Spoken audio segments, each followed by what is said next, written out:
démb salaamaaleykum sama invité bi ci fa def la deuxième CAN du Sénégal en 1968 Yatma salaamaaleykum mu jébbal la kàddu gi nga nuyu mbokk yi xarit yi ba ci France fa nga jaar joué fa.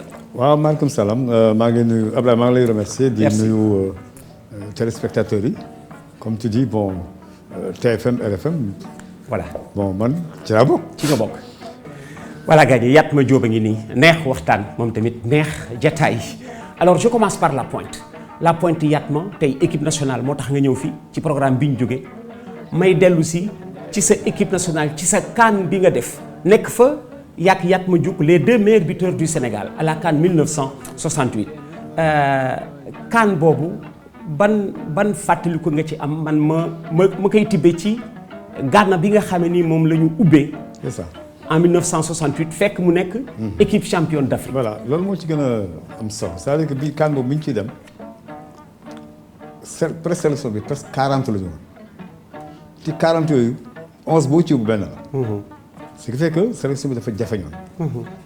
donc may fàttali ne su mel ni Matar Niang demul woon bon pour des raisons qui étaient internes.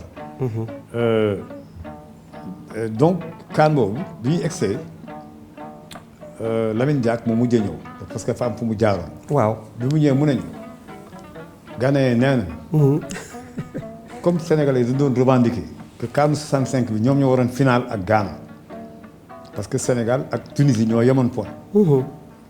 gars yi fexe ba ñu ne non Tunisie moo raw parce que moo am 4-0 ci match bi mu doon fekk Éthiopie Sénégal moo am 5-1. bon ñu def ay formules mathématiques yi nga xamul lan la daal ni Tunisie moo qualifié parce que Tunisie moo organisé. donc Sénégal waroon final. ak Ghana final ñu te Ghana yi mu ne affaire boobu la ñu bëgg a régler ak Sénégalais yi alors bi ñu leen laajee score bi entre ñaar bi sa pronostic ils ont presque pronostic 5-0. te boobu ñoom ñooy champion d'Afrique en titre. non seulement ñoo doon champion d'Afrique mais dañu gagné woon Real Madrid. waaw en match de préparation. oui donc bi ñu ñëw foofu ñu ngi coupe d'Afrique bi dóor Real Madrid am ay joueurs yoo xam ni presque dañ leen tegoon Guinée temps yooyu. aussi Kofi. ñu war a dajeeg Sénégal. oui oui. bon bi ñu ñëwee mu dajeeg Korité. Korité. waaw mu am Korité foofu. Sénégal Ghana boobu ah. non avant juste avant le match. waaw. quelques jours avant ñu sol suñu survêtement Sénégal dem julli ji Korité. ah Asmara ah Asmara léegi musulman yi ne woon foofu yëpp faral ñu ñëw stade ba fees fa del exige ñu ñëw nuyu leen avant coup d'envoi. waaw. bi ñu dajalee bi ñu waxtaanee fekk Ghanéens yi ci présentation bi ñu ngi tooñ Doudou Diong parce que ñu ne Doudou dafa tuuti daal. dafa tuuti. waaw ñu def ni mascotte ñu def ne waaw bu koy reetaan di ko kii bi Doudou tamit bon xam nga Doudou moom morom bi sax Doudou Kaboy lañ ko daan woowe du woon Kaboy mais xale bu dëgër fit la woon. waaw bon mën jàng il était élève du lycée de la Fosse mën jàng bu bëgg a dee.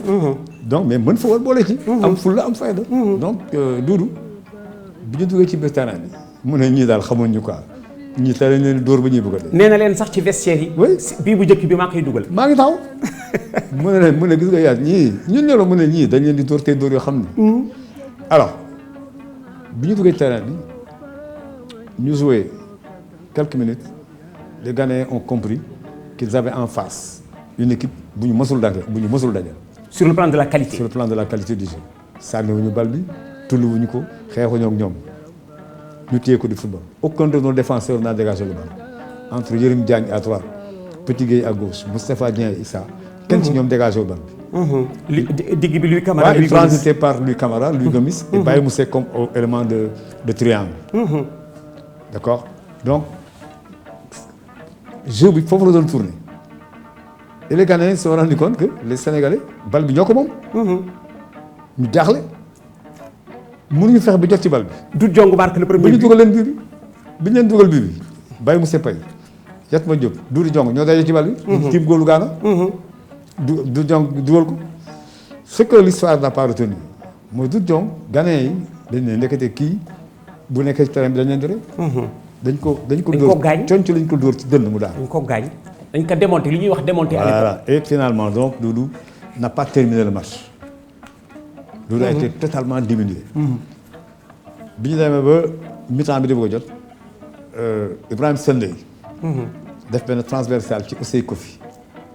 Ousseyn Kofi du nit espèce de nit ak dara la quoi. il a fait une reprise de volée décalée dóor ko ci lucarne Sénégal.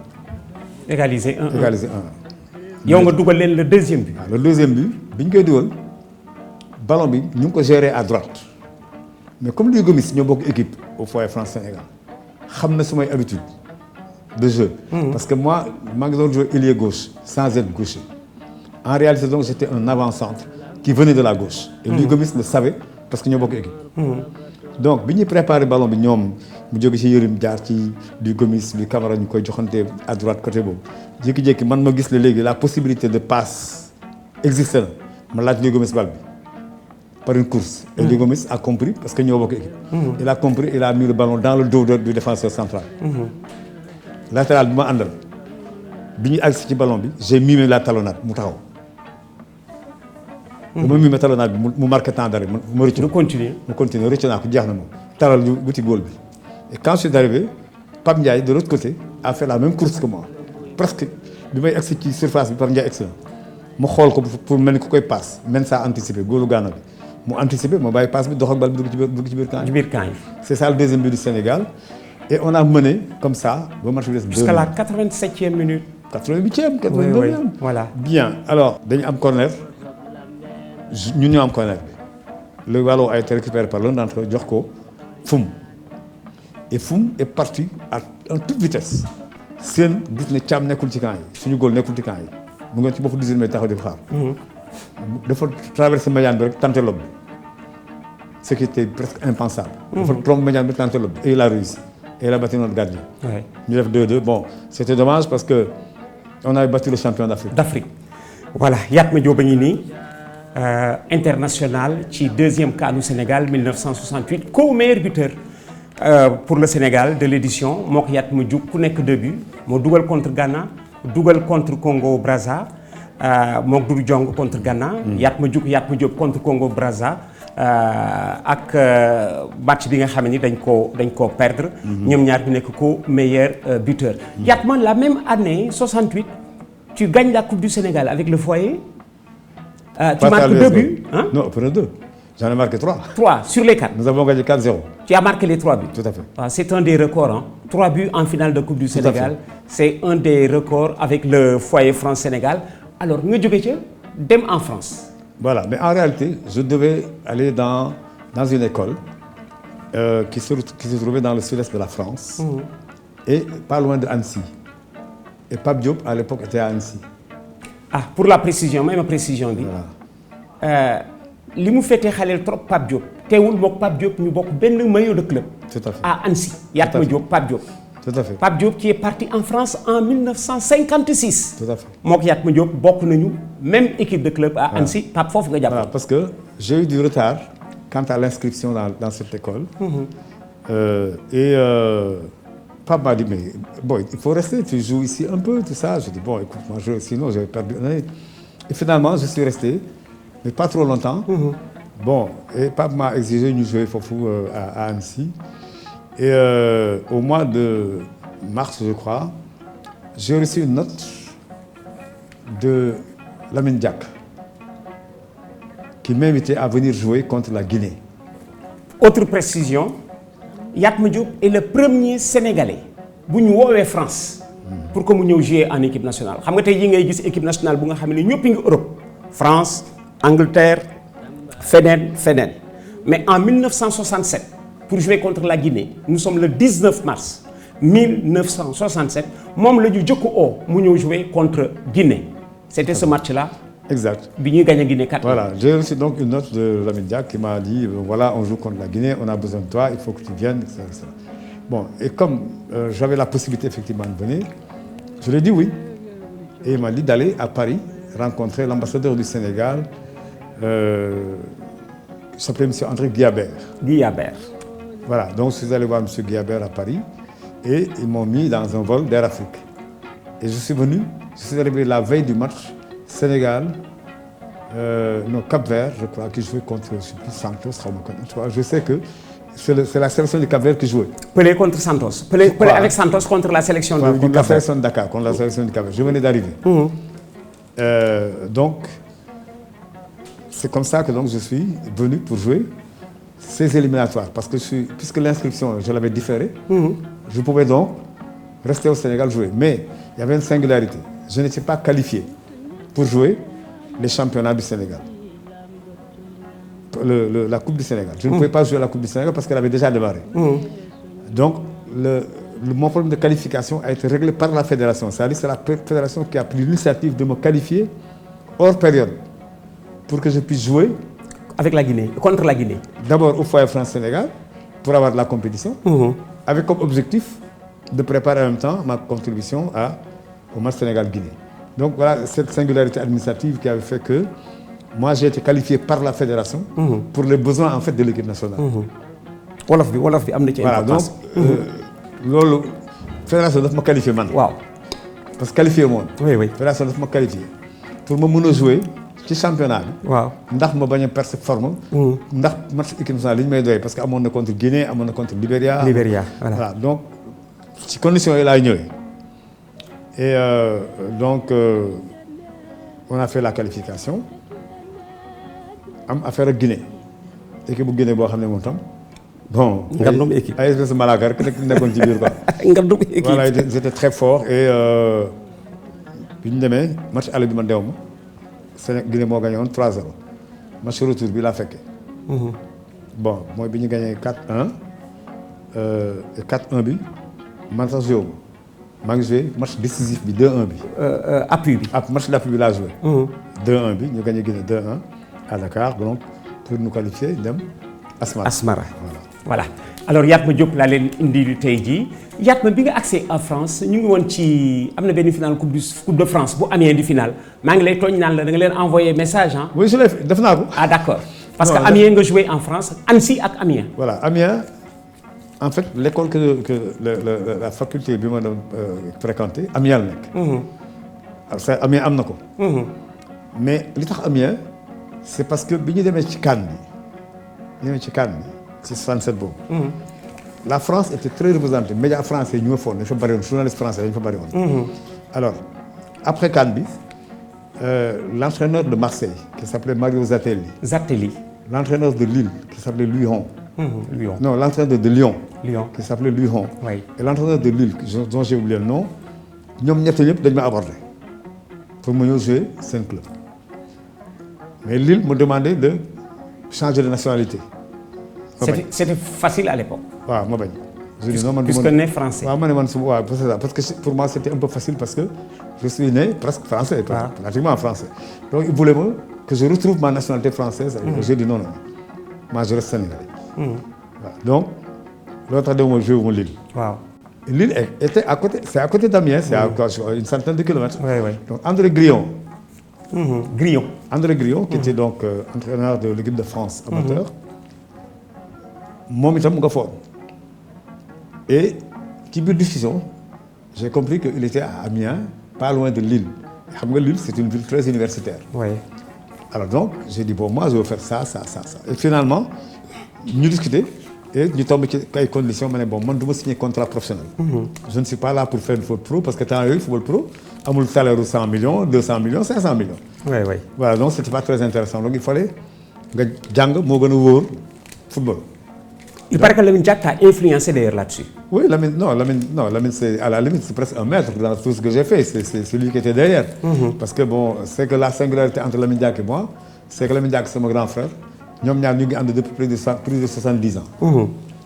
Donc man Lamine Diack c'est mon grand frère laa ko xam ne ñoom ñaar ñu ànd ma nekk xale donc Lamine Diack c'est quelqu'un qui a fortement influencé. Oui. tout ce que j'ai fait dans le sport, le football.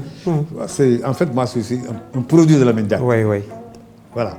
Je suis un produit de Lamine Diack donc même ailier gauche bi ma nekk nii moo ko teg. man du woon moom man bi ma nekkee jeune j'étais l'avant-centre de la sélection junior de Dakar bi ma ñëwee Foyer France-Sénégal c'est là que Lamine Diack m'a dit. Abdou Karim Tall est trop grand je ne peux pas le déplacer. Moustapha Gueye Doune est un buteur face au but genre buteur de surface yooyu.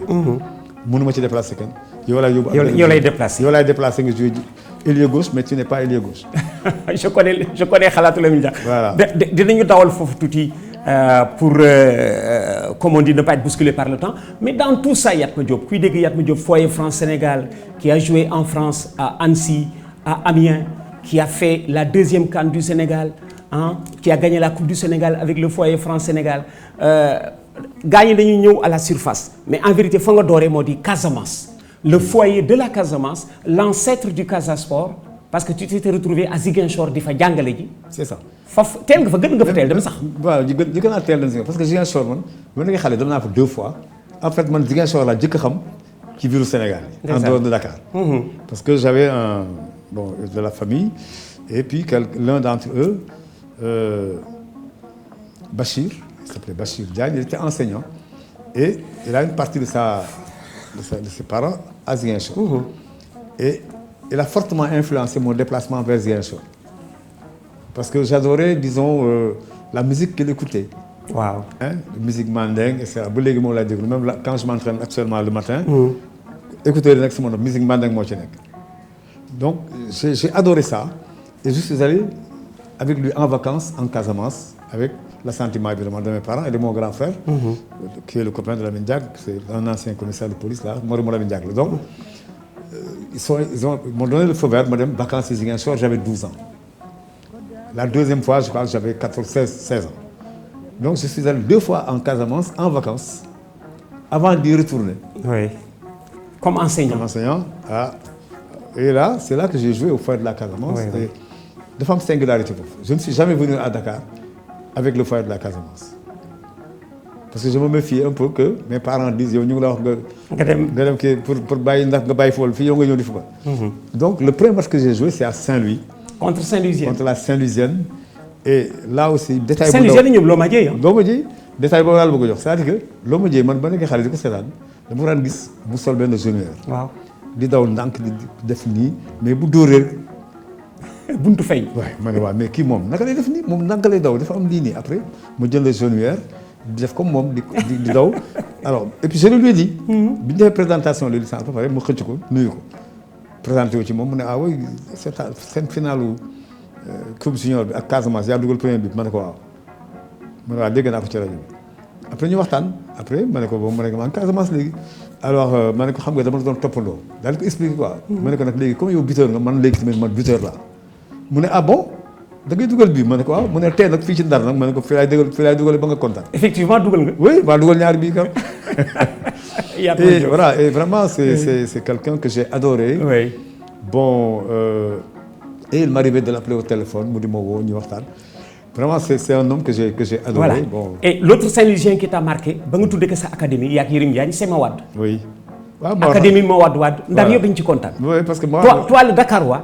oui sa académie nekk Dakar nga tuddee ko Mawade xam nga bu nekkoon Ndar nga tuddee ko Mawade sax ñu ni bon. loolu ñu bari dañu foog ne académie Ndar la nekk. voilà académie Mawade fii la nekk. Mawade fu mu la marqué yaat en équipe nationale. D'abord en équipe nationale ensuite xam nga Mawade était aussi un homme de culture. Enseignant la comme yow. waaw et on avait souvent des débats sur le plan idéologique et finalement il m'avait convaincu de verser dans le marxisme. D'accord donc loolu c'était la face cachée. Et ça fait que maag moom ñu daje ci benn lien j'allais dire link philosophique du point de vue de la gestion du monde de ça on discutait de tout ça en dehors du football. Donc je suis très proche de lui. Du point de vue idéologique. Si. Après.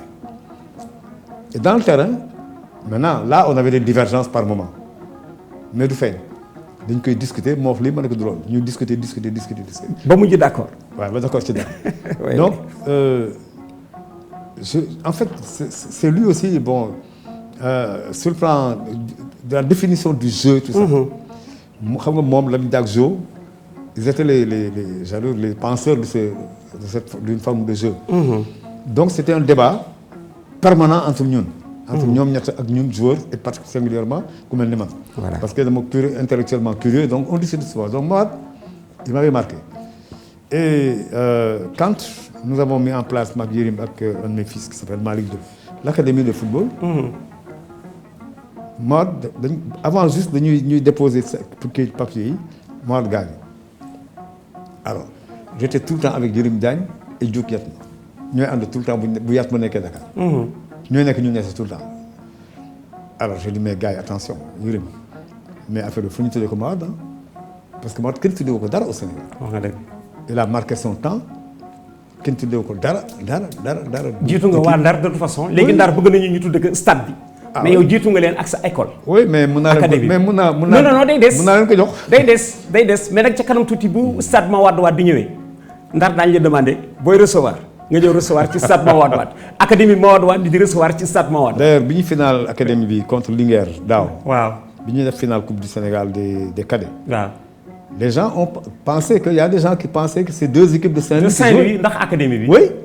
Je disais d'ailleurs que Saint-Louis du ci am défaite. Oui. Bu Linguère gagné c'est Saint-Louis. Mais oui. Su Mawade gagné c'est Saint-Louis. waaw parce qu'il y a des gens qui pensaient que c'était deux équipes de Saint-Louis qui jouaient la finale. Voilà gagné Yatma Diop laa leen indil tey premier Sénégalais bu nekk en France di jouer ñu woo ko en équipe nationale. 1967 mooy génération bi qualifié Sénégal ci deuxième kanam 1968. Yatma Diop laa leen indil tey ancien au foyer de la Casamance ancêtre du Casa Sport au foyer France Sénégal. International dès 1968 premier Sénégalais bu nekk en France du jouer ñu woo ko en équipe nationale ñu ko daan wax CNEF c'est le premier CNEF du football léegi ngay gis tous les internationaux di jóge dans des championnats européens lui c'est le premier à le faire c'était contre la Guinée en 1967 match qualification pour Asmara 68 mu dem fa moo ko Yatma Diop nekk co-meilleur buteur ku nekk 2 buts marqué notamment contre l'équipe championne d'Afrique en titre à l'époque c'était le Ghana Black Star de Osei Kofi. Yatma merci d'être venu ah waa ANSI ak waa Amiens ñi ngi lay gis ah nga tàggoo leen. tàggu waa foyer ancien foyer yeeg foyer Casamance. oui ak peut-être bon tous les Sénégalais en général. oui ak fu ñu mën a nekk. Yatma jërëjëf. merci Abdoulaye merci d'être venu ñëwoon dem kii laa leen indil tey ah muy nag consultant bu mag a mag ci kër gi ci ñi sanc TFM la bokk parce que TFM RFM Sport FM animateur la fa woon. Yatma merci vous êtes chez vous. waaw ñëwoon démb la boo xam ne génnuma kër gi. jërëjëf mais mënu maa génn parce que Youssou Ndour maa ko yor. jërëjëf Yatma Diop mbokk ñëwoon